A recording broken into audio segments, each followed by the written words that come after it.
In the heart of the village of Ogbomosho, there lived a peculiar man named Chijioke. While the rest of the villagers mourned during funerals, Chijioke would burst into laughter, his joyous cackles ringing out amidst the sorrow.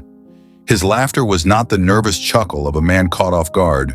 It was the kind of laughter that spoke of deep delight, as though he had just heard the most hilarious joke. The villagers were bewildered. How could anyone find joy in such somber moments? Children would scurry away from him, and adults would cast disapproving glances, whispering about Chijioke's oddity.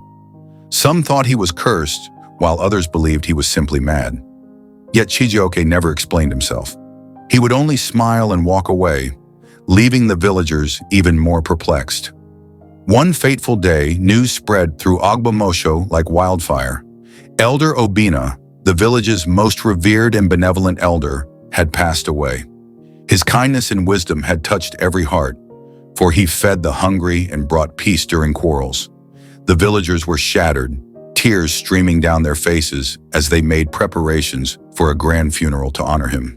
However, a cloud of worry loomed over them. Would Chijioke attend? And if he did, would he laugh? On the day of the funeral, the villagers gathered under a large canopy near the village square, clad in black attire, their faces etched with grief. Elder Obina's family sat at the front, weeping softly as the priest began the ceremony, the air thick with sorrow. Just then, Chijioke appeared at the back, his usual wrinkled shirt and dusty sandals setting him apart. The villagers held their breath, bracing for the worst. As the priest spoke of Elder Obina's life, Chijioke erupted into laughter, a booming sound that echoed across the gathering.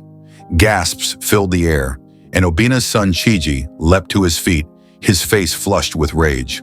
"How dare you laugh at my father's funeral?" he shouted, drawing the ire of the crowd. Whispers of anger rippled through the mourners, demanding that Chijioke be thrown out. Yet he only laughed harder, clutching his belly, seemingly unable to contain himself. Confusion and fury swirled in the air as Chiji stormed towards him. "What is wrong with you?" he bellowed. "Why do you laugh when we are mourning?" Chijioke wiped tears of laughter from his eyes and replied softly, "I am not mocking your father. I laugh because I see what you cannot." The villagers gasped, demanding to know what he meant. "You wouldn't understand," he said, turning away and leaving them in stunned silence. After the funeral, the villagers buzzed with speculation about Chijioke's bizarre behavior. Some believed he held a secret knowledge, while others thought he was simply mad. Chiji, however, could not shake off the humiliation and anger. "He disrespected my father," he muttered to himself. Determined to uncover the truth behind Chijioke's laughter, he began to question the villagers about him. Before he could learn much, tragedy struck again.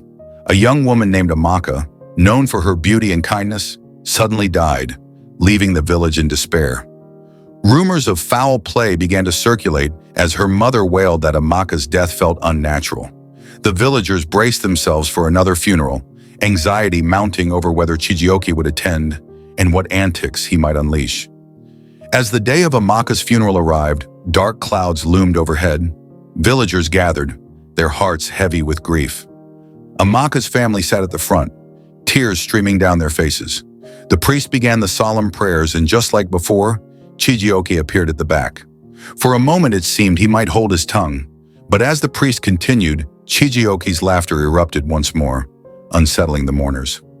"Why are you laughing at my daughter's death?" Amaka's mother shrieked, drawing the crowd's ire towards Chijioke.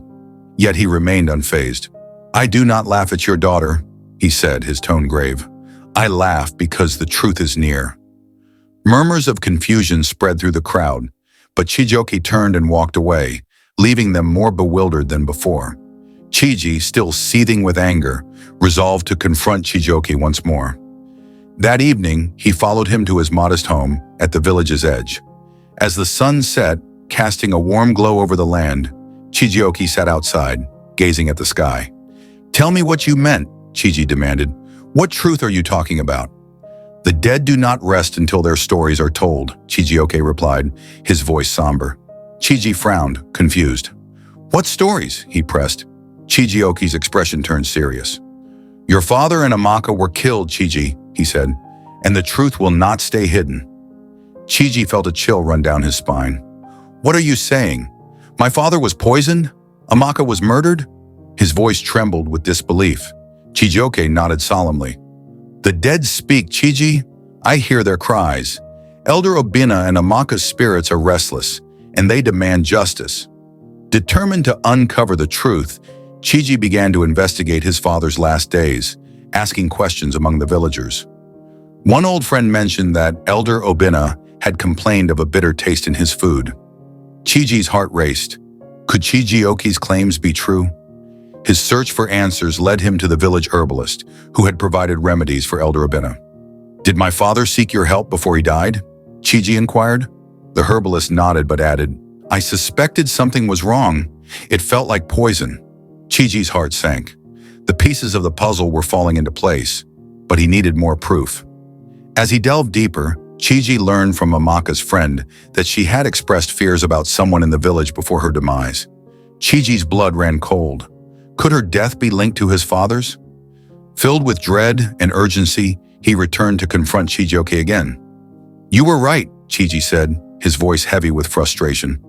There's more to my father's death and Amaka's fall than I thought. Chijioke nodded. The dead don't lie, but now you must decide. Will you uncover the truth or let it stay buried? I need to know, Chiji declared firmly. Chijioke leaned closer, cautioning him about the dangers that lay ahead. There are people in this village who will do anything to keep their secrets hidden. Chiji knew he had to tread carefully. He began to gather his father's friends, seeking any information about the days leading up to Elder Obina's death. One friend revealed that Elder Obina had argued with Chiji's uncle, a fact that sent waves of unease through him. With this new lead, Chiji confronted his uncle the next morning, demanding answers about their disagreement. His uncle's anger flared at the accusation, and Chiji felt his heart race. He could sense the tension, the underlying threat. Despite his uncle's denials, Chijioke's words echoed in his mind.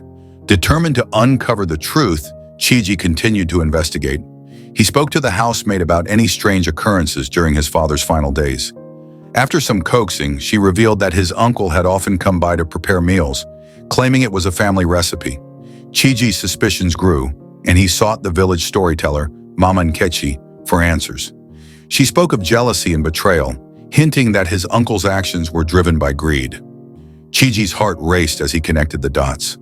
Had Amaka discovered his uncle's plot? Fueled by newfound determination, Chiji confronted his uncle once more, demanding the truth. When pressed, his uncle's facade began to crumble, revealing a man cornered by his own deception. The revelations flowed like a river, each confession stirring the pot of anger within Chiji. With Chijioke's guidance, Chiji gathered the elders to expose the truth. The village was rocked by the confessions, and the betrayal felt like a sharp knife in the hearts of all who knew Elder Obina and Amaka. Justice was served, and Chiji felt a weight lift from his shoulders. As life in Agbamosho slowly returned to normal, Chiji reflected on the journey he had taken. He planted a tree in memory of Elder Obina and Amaka, vowing to keep their stories alive. The villagers, once filled with whispers about Chijioke, began to respect him for the truth he had revealed. One morning, as Chiji sought out Chijioke to express his gratitude, he found the man's home empty. Chijioke had vanished. But in his heart, Chiji knew that Chijioke had fulfilled his purpose. He had brought justice to the dead and peace to the living. As he stood outside the empty house, he felt a gentle breeze and heard an echo of laughter, a reminder of the man who had laughed at funerals. With a smile, he whispered, "Thank you, Chijioke." Though he was gone, his legacy would forever remain in the hearts of the villagers.